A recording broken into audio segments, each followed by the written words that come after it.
മുഖ്യമന്ത്രിയുടെ ദുരിതാശ്വാസ നിധി തട്ടിപ്പാണ്. ആരും കാശ് കൊടുക്കരുത്, ആ പണം വകമാറ്റും. ഇത് നിങ്ങളും കേട്ടിട്ടില്ലേ? വിശ്വസിക്കരുത്. ദുരിതാശ്വാസ നിധിയിലേക്കുള്ള സംഭാവന രേഖയുള്ളതാണ്. ബാങ്ക് വഴിയാണ് ഇടപാട്. ആദായ നികുതി ഇളവിന് അർഹമാണ്. ധനകാര്യ പ്രിൻസിപ്പൽ സെക്രട്ടറിയുടെ പേരിലാണ് അക്കൗണ്ട്. സ്വന്തം ഇഷ്ടപ്രകാരം നയാ പൈസ ചെലവാക്കാനാവില്ല. റവന്യൂ വകുപ്പാണ് ഫണ്ട് കൈകാര്യം ചെയ്യുക. വിവരാവകാശ നിയമപ്രകാരം അപേക്ഷ നൽകിയാൽ ഈ ഫണ്ടിന്റെ എല്ലാ കണക്കുകളും നമുക്കറിയാം. പൂർണ്ണമായും CAG ഓഡിറ്റിന് വിധേയമാണ്. ക്രമക്കേടുണ്ടായാൽ CAG റിപ്പോർട്ടിൽ വരും. നിയമസഭയിൽ സർക്കാർ മറുപടി പറയേണ്ടി വരും. അതുകൊണ്ട് തീർത്തും സുതാര്യമാണ്. നമ്മുടെ പ്രിയപ്പെട്ടവർക്ക് ആപത്ത് വന്നാൽ സഹായിക്കാൻ നമ്മളെയുള്ളൂ. ആ സഹായം അവരിലേക്ക് എത്താനുള്ള ഏറ്റവും സുരക്ഷിത മാർഗം തന്നെയാണ് മുഖ്യമന്ത്രിയുടെ ദുരിതാശ്വാസ നിധി. പ്രളയം അടക്കമുള്ള ദുരന്തങ്ങൾ നമ്മെ തകർത്തെറിഞ്ഞപ്പോൾ കേരളം തിരിച്ചു വന്നത് ഇതിലൂടെയാണ്. അത് മറക്കരുത്. അതുകൊണ്ട് നമുക്ക് നമ്മളാൽ കഴിയും പോലെ സംഭാവന ചെയ്യാം മുഖ്യമന്ത്രിയുടെ ദുരിതാശ്വാസ ധനത്തിലേക്ക്. തീർച്ചയായിട്ടും അങ്ങനെ പ്രചരിപ്പിക്കുന്ന ആളുകളെ മനുഷ്യന്റെ ഗണത്തിൽ കൂട്ടരുത് എന്നുള്ളതാണ്. ഓക്കെ, നിങ്ങൾക്ക് കൃത്യമായിട്ട് കാര്യം മനസ്സിലായിട്ടുണ്ടല്ലോ. ഒരിക്കലും ഇതിൽ നിന്ന് ഒരു രൂപ പോലും കട്ടെടുക്കാൻ കഴിയില്ല. പിന്നെ എന്തുകൊണ്ടാണ് അനാവശ്യമായിട്ട് ആളുകളെ തെറ്റിദ്ധരിപ്പിക്കുന്ന രീതിയിലുള്ള ഓരോ വാർത്തകൾ പ്രചരിപ്പിക്കുന്നത് എന്നുള്ളതാണ്. ഈ ഒരു സമയത്തെങ്കിലും ആളുകളുടെ കൂടെ നിൽക്കുക. ചില ആളുകളുടെ ആഹ്വാനം എന്താണെന്ന് വെച്ചിട്ടുണ്ടെങ്കിൽ, നിങ്ങളുടെ കയ്യിലുള്ള പണം അത് നേരിട്ടിട്ട് അത് അർഹപ്പെട്ട ആളുകളുടെ കയ്യിൽ കൊണ്ടു കൊടുക്കുക എന്നുള്ളതാണ്. ആദ്യം തന്നെ ഒരു തടസ്സം അവിടെ ഉള്ളത് ഞാൻ പറയാം. അതായത് നിങ്ങൾക്ക് എല്ലാവർക്കും ഈ പറയുന്ന സ്ഥലത്തേക്ക് അടിച്ചു കയറി പോവാൻ കഴിയില്ല. ചുരം വഴി നിങ്ങൾക്ക് അങ്ങോട്ട് കയറാനുള്ള ഒരു തരം പെർമിഷനും ഇല്ല എന്നുള്ളതാണ്. ആവശ്യ സാധനങ്ങൾ പോലും പൂർണ്ണമായിട്ടും ഇവിടെയുള്ള ആളുകൾ കളക്ട് ചെയ്ത് എല്ലാവരും കൂടെ അങ്ങോട്ട് ചെല്ലുകയല്ല. പ്രത്യേക ടീമിനെ നിയമിച്ച് ആ ഒരു ടീം അവിടെ എത്തിച്ചു കൊടുക്കുകയാണ് ചെയ്യുന്നത്. കോഴിക്കോടുള്ള ആശുപത്രികളിലാണ് കൂടുതലും. വയനാട്ടിൽ ആ ദുരന്തമുഖത്തുള്ള ആളുകൾ കൂടുതലായിട്ട് താമസിക്കുന്നത്, അല്ലെങ്കിൽ അവിടെയാണ് അവരെല്ലാവരും ഉള്ളത്.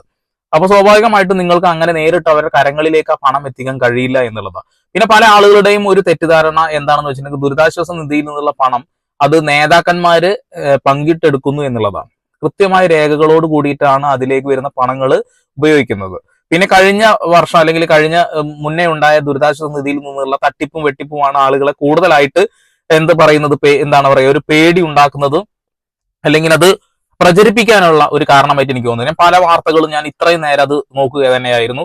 അത് പല വിദേശത്ത് നിന്നുള്ള ആളുകളും ഇവിടെ നിന്നുള്ള പണം, അതായത് നാട്ടിലില്ലാത്ത ആളുകൾ വീടിന്റെ കേടുപാടുകൾ പറ്റി എന്നൊക്കെ പറയുന്ന ദുരിതാശ്വാസ നിധിയിൽ നിന്നും പണം ഓരോ രേഖകൾ ചമച്ചെടുത്തു ഉണ്ടാക്കി എന്നുള്ള ഒരു കാര്യം പറയുന്നു. പിന്നെ പല വാർത്തയുടെ കട്ടിങ്ങുകളൊക്കെ വെച്ച ആളുകൾ പ്രചരിപ്പിക്കുന്നുണ്ട്. പക്ഷെ ഈ ഒരു വിഷയത്തിൽ നിങ്ങൾ എല്ലാവരും ഇപ്പൊ തെറ്റിദ്ധരിക്കപ്പെട്ടിട്ട് ഓരോന്നും ചെയ്യരുത് എന്നുള്ളതാണ്. ഇപ്പോ കൃത്യമായ ഓഡിറ്റിങ്ങും കാര്യങ്ങളൊക്കെ നടക്കും. ഈ ഒരു ഫണ്ട് കൃത്യമായ ആളുകളിലേക്ക്, ജനങ്ങളിലേക്ക് തന്നെ അത് എത്തും. അപ്പൊ ദയവ് ചെയ്ത് മോശപ്പെട്ട രീതിയിൽ ഇങ്ങനെ ഓരോ നുണകൾ പടച്ചു വിടാതിരിക്കുക. കൃത്യമായിട്ട് നമുക്ക് വിവരാവകാശം എടുത്താൽ കൃത്യമായി കാണാൻ കഴിയും ആ പണം എങ്ങനെ ഉപയോഗിച്ചു എന്നുള്ളത്. ഇപ്പൊ നമുക്ക് എല്ലാവർക്കും ഈ ഒരു ആളുകളെ സഹായിക്കാൻ വേണ്ടി കൃത്യമായിട്ട് ഇപ്പോ പണമാണോ ആവശ്യം എന്ന് ചോദിച്ചിട്ടുണ്ടെങ്കിൽ, ദുരിതാശ്വാസ നിധിയിൽ നിങ്ങളെ കൊണ്ട് കഴിയുന്ന പണം അത് എത്ര കുറവാണെങ്കിലും എത്ര കൂടുതലാണെങ്കിലും അതിലേക്ക് ഇട്ട് കൊടുക്കുക. ഇപ്പൊ അവർക്ക് ആവശ്യമായ ഭക്ഷണം, തുണിത്തരങ്ങള്, അങ്ങനെ പല സംഭവങ്ങളും വേണം. അത് കൃത്യമായിട്ട് നിങ്ങൾ ആ ഓരോ മേഖലകളിൽ നിന്നും ഓരോ, ഇപ്പോ DYFI, അതുപോലെ തന്നെ BJP, അല്ലെങ്കിൽ മറ്റുള്ള KSU, അങ്ങനെ ഒരുപാട് സംഘടനകൾ, എല്ലാ രാഷ്ട്രീയ സംഘടനകളും എല്ലാ മത സംഘടനകളും ഈ ഒരു സമയത്ത് ഒരുമിച്ചിട്ട് തന്നെയാണ് നിൽക്കുന്നത്. അതിൽ ഒരു ജാതിയും മതവും വർണ്ണവും വർഗവും രാഷ്ട്രീയം ഒന്നും നിങ്ങൾ കാണേണ്ടതായിട്ടില്ല. നിങ്ങളെ വീട്ടിലേക്ക് ഈ ഒരു വിഷയവുമായി ബന്ധപ്പെട്ട് എന്തെങ്കിലും ആവശ്യമായിട്ട് വരുന്ന ആളുകൾക്ക് കഴിയുന്ന തരത്തിലുള്ള സഹായങ്ങൾ കൊടുക്കുക. കൃത്യമായിട്ട് അവർ ഇതിവിടെ എത്തിച്ചു തരും. ഈ ഒരു സമയത്ത് നമ്മൾ അങ്ങനെ ഒരു തെറ്റിദ്ധാരണയുടെ പുറത്ത് ഒന്നും ചെയ്യാതിരിക്കരുത്. കൃത്യമായിട്ട് നിങ്ങൾ ഒരിക്കലും നിങ്ങളുടെ വീട്ടിലുള്ള കേട് വന്ന ആവശ്യമില്ലാത്ത നിങ്ങൾക്ക് ഉപയോഗശൂന്യമായിട്ട് തോന്നുന്ന ഒരു വസ്തുവും അങ്ങോട്ട് അയച്ചു കൊടുക്കരുത് എന്നുള്ളതാണ്. കാരണം അതൊന്നും വേറൊരു മനുഷ്യന് ഉപയോഗിക്കാനുള്ളതാണെന്നുള്ളതാണ്. വീടും നാടും കുടുംബവും മക്കളും ഭാര്യയും എല്ലാവരും നഷ്ടപ്പെട്ടിട്ടുള്ള, നമ്മളാണ് ഇനി കൈത്താങ്ങായിട്ട് അവർക്കുള്ളൂ അല്ലെ, ഒന്നുമില്ലാത്ത ആളുകളാ. അവരെ നമ്മൾ പിന്നെ ഒരിക്കലും തള്ളിക്കളയാൻ പാടില്ല എന്നുള്ളത്. നമ്മളെ കൊണ്ട് കഴിയുന്ന രീതിയിലുള്ളത്. പുതിയ വസ്ത്രം വാങ്ങാൻ അതിവലിയ പണമൊന്നും വേണ്ട, കുറച്ച് പൈസയേ ഉള്ളൂ. നിങ്ങളെ കൊണ്ട് നിങ്ങൾക്ക് ഒരു കുഞ്ഞിന് ഒരു വസ്ത്രം വാങ്ങി കൊടുക്കാൻ കഴിഞ്ഞാൽ തന്നെ അത് വലിയ ഭാഗ്യ. ഒരു ദുരിതാശ്വാസ നിധിയിലേക്ക് കൊടുക്കാനാണ് എന്ന് പറഞ്ഞുകൊണ്ട് നിങ്ങൾ ഒരു കടയിൽ നിന്ന് വാങ്ങിച്ചു നോക്കി നോക്ക്. മലയാളികളാണ് അതിന്റെ വില കുറച്ച് തന്നെ തരും. ഒരിക്കലും നിങ്ങളെ പറ്റിക്കില്ല എന്നുള്ളത്. ഈ ഒരു വിഷയത്തിൽ മലയാളികൾ അതെല്ലാവരും ഒരുമിച്ച് തന്നെ നിൽക്കും. അപ്പൊ ദുരിതാശ്വാസ നിധിയിലേക്കുള്ള പണം അത് കഴിയുന്ന തരത്തിൽ നമ്മൾ കൊടുത്തയക്കുക എന്നുള്ള ഒരു കാര്യം നിങ്ങൾ പ്രത്യേകം ശ്രദ്ധിക്കുക. ഒരിക്കലും ഇതൊരു പറ്റിക്കലല്ല എന്നുള്ള ഒരു കാര്യം ഞാൻ ആദ്യം തന്നെ ഓർമ്മിപ്പിക്കുകയാണ്. ദുരിതാശ്വാസ നിധി എന്നൊക്കെ പറയുമ്പോൾ അത് ദുരിതത്തിൽപ്പെട്ട ആളുകൾക്ക് അതിന്റെ ഒരു ബുദ്ധിമുട്ട് മനസ്സിലാവുകയുള്ളൂ. അതായത് നമ്മളെ സഹായിക്കാൻ ആരെങ്കിലും വരുമോ എന്നുള്ളൊരു പ്രതീക്ഷയിലിരിക്കുമ്പോൾ നമ്മൾ തന്നെയാണ് നമ്മളെ സഹോദരങ്ങളെ സഹായിക്കേണ്ടത്. അതിനെ എല്ലാത്തിനും ഏകോപിപ്പിച്ച് ദുരിതാശ്വാസ നിധിയിലേക്ക് കൊടുക്കുന്ന പണം അത് ജനങ്ങളിലേക്ക് എത്തുക തന്നെ ചെയ്യും. ഈ ഒരു വിഷയത്തിൽ ഞാൻ ഒരു തരത്തിലുള്ള രാഷ്ട്രീയത്തിനെയും ഞാൻ ഒന്നും പറയുന്നില്ല. ഒരു കുറ്റവും പറയാൻ ഈ ഒരു സമയം നമ്മൾ ഉപയോഗിക്കരുത് എന്നുള്ളതാണ്. നമ്മളെല്ലാവരും ഒന്നിച്ച് നിന്ന് ഈ ഒരു കാര്യത്തിൽ ഒരു പരിഹാരം ഉണ്ടാക്കുക. പല ആളുകൾ രാഷ്ട്രീയം ഇപ്പോഴും കളിക്കുന്നു എന്നുള്ളതാണ്. ഈ ഒരു സമയത്ത് രാഷ്ട്രീയം കളിക്കരുത്. ഇവിടെ നമുക്ക് ആവശ്യം നമ്മുടെ സഹോദരന്മാരെ, സഹോദരിമാരെ, അമ്മ പെങ്ങന്മാരെ സഹായിക്കേണ്ടത് നമ്മുടെ മാത്രം കടമയാണ്. അതിന് കൃത്യമായിട്ട് നമ്മളെല്ലാവരും കഴിയുന്ന രീതിയിൽ സഹായിക്കുക എന്നുള്ളത്. നിങ്ങളുടെ കയ്യിൽ പൈസ ഇല്ലെങ്കിൽ കുഴപ്പമില്ല. അതായത് നിങ്ങൾ ഇപ്പോൾ ഒരു ചെറിയൊരു ഷെയർ മാത്രം മതി. അതായത് ഇപ്പോൾ ദുരിതാശ്വാസ നിധിയിലേക്ക് പണം, അല്ലെങ്കിൽ നമ്മുടെ ഏരിയയിൽ നിന്നും ഈ ഒരു സമയത്ത് ഇന്ന സമയം ഞങ്ങൾ ഇവിടെ നിന്നും ദുരിതാശ്വാസ നിധിയിലേക്കുള്ള അല്ലെങ്കിൽ അവരേക്ക് ആവശ്യമായ സാധനങ്ങൾ കൊണ്ടുപോകുന്നു, നിങ്ങളെ കൊണ്ട് കഴിയുന്ന രീതിയിൽ എന്തെങ്കിലും സഹായിക്കാൻ കഴിയുമോ? കയ്യിൽ പണമില്ല, തുണി വാങ്ങി കൊടുക്കാൻ പൈസ ഇല്ല, ഒന്നുമില്ലെങ്കിൽ നിങ്ങൾക്ക് ഒരൊറ്റ ഷെയർ ചെയ്താൽ മതി. അല്ല, അത്ര കോടി ജനങ്ങൾ ഇത് കാണുന്നുണ്ട്. ഒരാളുടെ ഷെയർ മാത്രം മതി ആ ജനങ്ങളിലേക്ക് എത്തുകയും അത് കഴിയുന്ന ആൾ കൊടുക്കാൻ കഴിയുകയും. അതായത് നിങ്ങളുടെ കയ്യിൽ ആ നെറ്റ്, ആ ഡാറ്റ പോലും അനാവശ്യമായിട്ട് ഉപയോഗിക്കാതിരുന്നാൽ മാത്രം മതി ഒരാളെ സഹായിക്കാൻ നിങ്ങൾക്ക് കൊണ്ട് കഴിയും എന്നുള്ളതാണ്.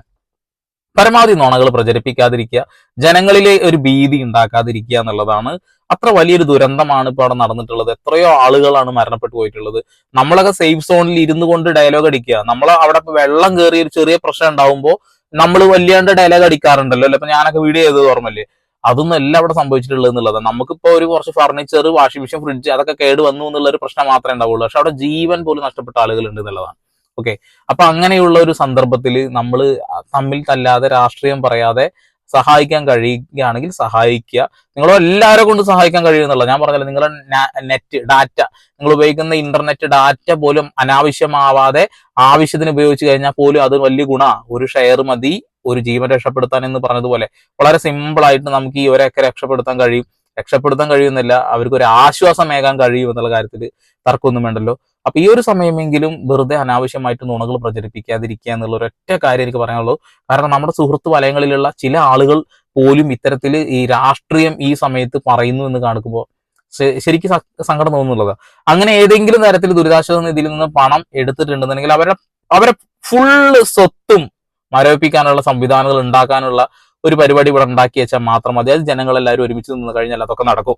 അങ്ങനെ വല്ലവരും കണ്ടിട്ടുണ്ടെങ്കിൽ ഒരിക്കലും അവന്റെ കയ്യിൽ 1 രൂപ ഇല്ലാത്ത തരത്തിൽ അയാളുടെ പാപ്പരാക്കി മരവിപ്പിക്കാനുള്ള തരത്തിലുള്ള കാര്യങ്ങൾ ചെയ്യണം. ഇപ്പോഴും കേസുകൾ പലതും നടക്കുന്നു എന്ന് അറിയാൻ കഴിഞ്ഞിട്ടുണ്ട്. അതായത് പണ്ടത്തെ ദുരിതാശ്വാസ നിധിയിൽ നിന്നുള്ള എന്തൊക്കെ വിഷയങ്ങൾ, അതായത് പൂർണ്ണതയില്ലാത്ത, കൃത്യതയില്ലാത്ത കാര്യങ്ങളാണ്. അത് കാരണം എന്തുകൊണ്ടാണ് ഇപ്പോഴും നടന്നുകൊണ്ടിരിക്കുന്നു എന്നുള്ളതാണ് കേസും കാര്യങ്ങളും. നമ്മളിപ്പോ അതല്ലല്ലോ പരിശോധിക്കേണ്ടത്. നമുക്ക് ഇപ്പോ എന്ത് ചെയ്യാൻ കഴിയും? ഈ ദുരന്ത മുഖത്ത് നമ്മളെ കൊണ്ട് എന്ത് ചെയ്യാൻ കഴിയും അത് ചെയ്യുക. അത്ര മാത്രമാണ് ഈ ഒരു സമയത്ത് നിങ്ങൾ ചിന്തിക്കാൻ പാടൂ എന്നുള്ളൊരു കാര്യം ഞാൻ ഓർമ്മിപ്പിക്കുകയാണ്. കഴിയുന്ന തരത്തിൽ നമുക്ക് അവരെ സഹായിക്കാം.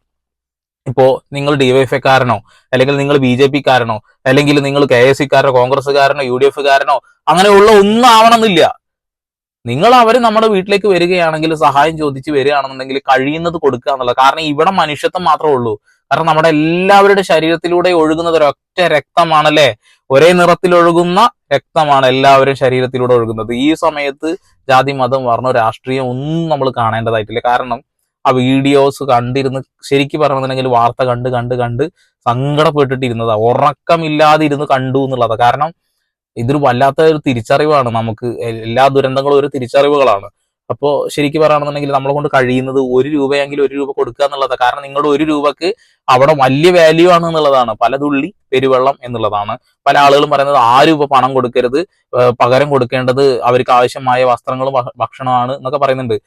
അത് മാത്രല്ല, ഭക്ഷണവും പണവും എല്ലാതും ആവശ്യമുണ്ട് ഈ സമയത്ത് അല്ലെ? ഇപ്പൊ അവിടെ കടകളില്ല, അതുകൊണ്ട് അവർക്ക് എന്തിനാണ് പണം എന്ന് ചോദിക്കുന്ന ഒരു കൂട്ടം വിഡ്ഢി കൂഷ്മാണ്ഡങ്ങളുണ്ട്. നമ്മൾ അവിടെ പോയിട്ട് പർച്ചേസ് ചെയ്യാനല്ല ഇവിടുന്ന് പണം നമ്മൾ അയച്ചു കൊടുക്കുന്നത്. അവർക്ക് ആവശ്യമായ വീട്, അവർക്ക് ആവശ്യമായിട്ടുള്ള ഭാവിയിൽ അവർ മുന്നോട്ട് പോകേണ്ടതായിട്ടുള്ള കാര്യങ്ങൾക്കുള്ള പണമാണ് നമ്മൾ കൊടുക്കുന്നത്.